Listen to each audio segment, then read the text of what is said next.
Hai teman-teman, kembali lagi dengan kelompok 4. Pada kali ini kami akan memaparkan materi mengenai morfologi dan morfem. Anggota kelompok 4 meliputi Afisa Salvia Nur Aziza, Cahya Pangestika, Mutia Indana Salsabila, Nandini Maharani, dan Naufal Ardana Prasetya. Pengertian morfologi. Kata morfologi berasal dari kata morfologi yang berasal dari Yunani, terdiri dari kata morphe dan logos. Morphe berarti bentuk dan logos berarti ilmu. Morfologi adalah ilmu yang mempelajari seluk-beluk kata atau bentuk kata serta pengaruh perubahan-perubahan bentuk kata terhadap makna atau arti dan kelas kata. Pengertian morfem. Morfem adalah satuan gramatikal terkecil yang mempunyai makna.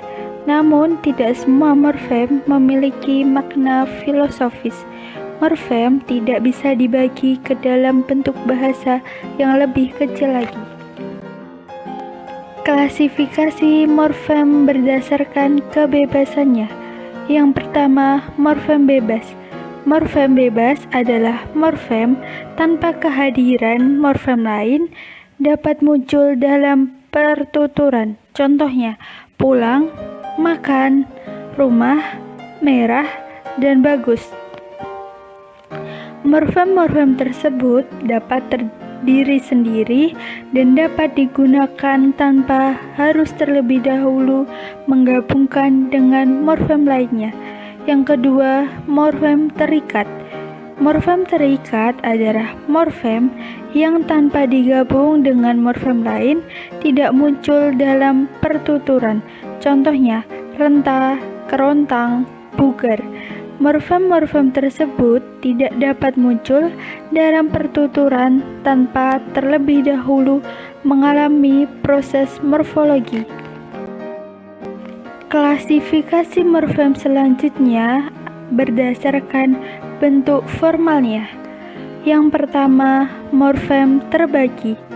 Morfem terbagi terdiri dari dua buah bagian terpisah. Contoh, kesatuan memiliki satu morfem utuh, yaitu satu, dan satu morfem terbagi, yaitu kean. 2. Morfem utuh. Morfem yang terdiri dari satu kesatuan, semua morfem bebas termasuk morfem utuh.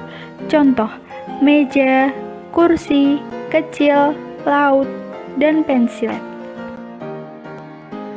Klasifikasi morfem berdasarkan jenis fonem yang membentuknya. Yang pertama ada morfem segmental, yaitu morfem yang berwujud bunyi dibentuk oleh fonem-fonem segmental seperti morfem lihat, lah, sikat, dan ber.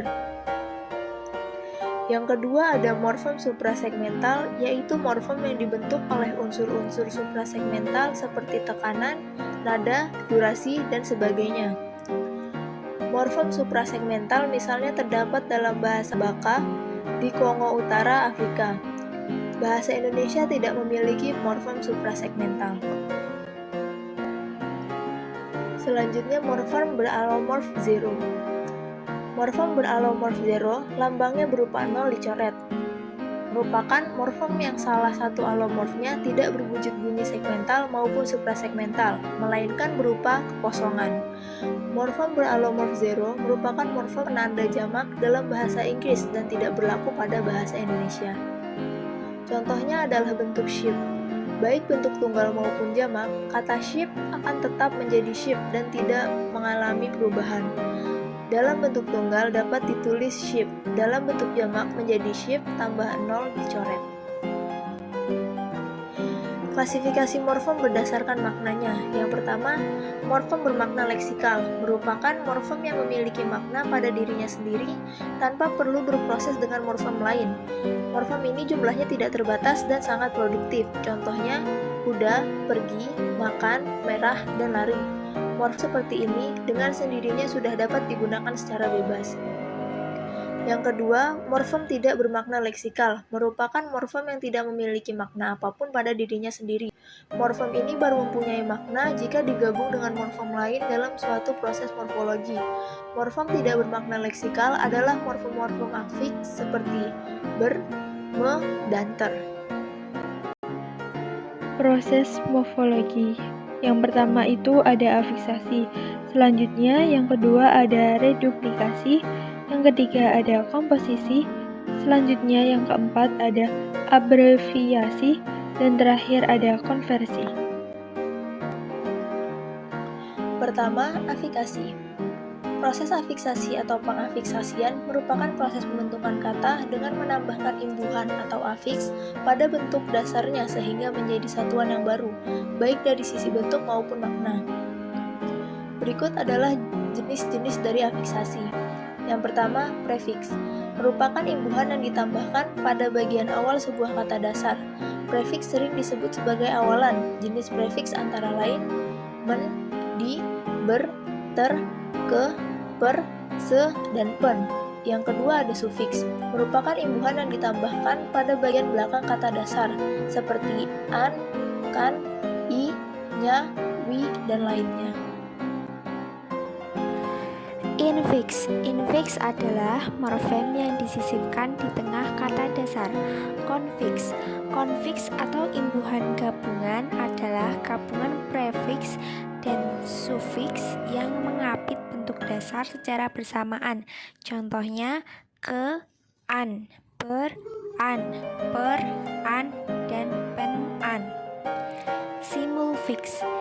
Dua imbuhan atau lebih yang ditambahkan pada kata dasar secara bertahap. Contohnya memberkan, seperti pada kata memberdayakan. 2. Reduplikasi. Reduplikasi adalah proses pembentukan kata melalui pengulangan bentuk dasarnya, baik sebagian maupun seluruhnya. Ada beberapa jenis reduplikasi.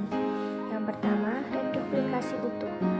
Reduplikasi utuh atau dwilingga adalah pengulangan seluruh bentuk dasar suatu kata, termasuk kata yang berimbuhan. Yang kedua, reduplikasi sebagian, disebut juga dwipurwa, pengulangan pada suku awal sebuah kata. Contohnya, tetangga, leluhur, leluasa. Yang ketiga, reduplikasi berimbuhan. Jenis reduplikasi yang mendapat imbuhan, baik pada kata pertama maupun kedua. Contohnya, bermain-main, tarik-menarik. Yang keempat, reduplikasi berubah bunyi.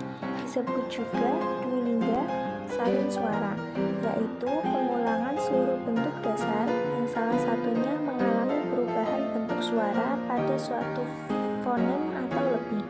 Contohnya, sayur-mayur, gerak-gerik. Yang kelima, reduplikasi semu. Kata yang sebenarnya bukan kata ulang, tetapi bentuk dasar kata ini menyerupai kata ulang.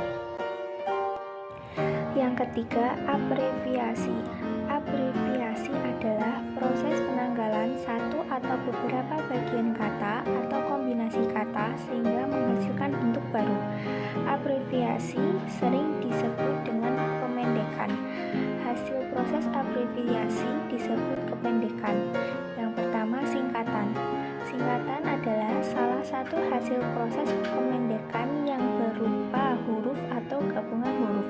Contohnya, PGSD atau Pendidikan Guru Sekolah Dasar, DLL, dan lain-lain. DIY, Daerah Istimewa Yogyakarta. Yang kedua, penggalan. Proses pemendekan yang menghilangkan salah satu bagian dari kata. Contohnya, prof atau profesor, bu atau ibu, pak atau bapak. Yang ketiga, akronim. Akronim adalah proses pemendekan yang menggabungkan huruf atau suku kata yang ditulis dan dilafalkan sebagai sebuah kata, seperti APRI atau APRI dan bukan ABRI. Yang keempat, lambang huruf. Lambang huruf adalah proses pemendekan yang menghasilkan satu huruf menggambarkan konsep dasar kuantitas satuan atau unsur. Contohnya G, gram, HP, hemoglobin. Yang kelima, kontraksi. Kontraksi adalah proses pembentukan yang meringkaskan kata dasar ataupun gabungan kata. Contohnya tak dari kata tidak, sendra tari dari kata seni, drama, dan tari. 4. Komposisi. Komposisi adalah proses penggabungan morfem dasar baik yang bebas maupun yang terikat sehingga menimbulkan arti baru. Istilah ini juga dikenal dengan nama pemajemukan. Contohnya, kata keras kemudian ditambahkan dengan kata kepala menjadi keras kepala. Kemudian ada kolam ditambahkan dengan renang menjadi kolam renang. Selanjutnya ada kata ikat ditambahkan kata pinggang menjadi ikat pinggang. Lalu ada daya ditambah juang menjadi daya juang, dan ada kata jual ditambah kata beli menjadi jual beli. 5. Konveksi.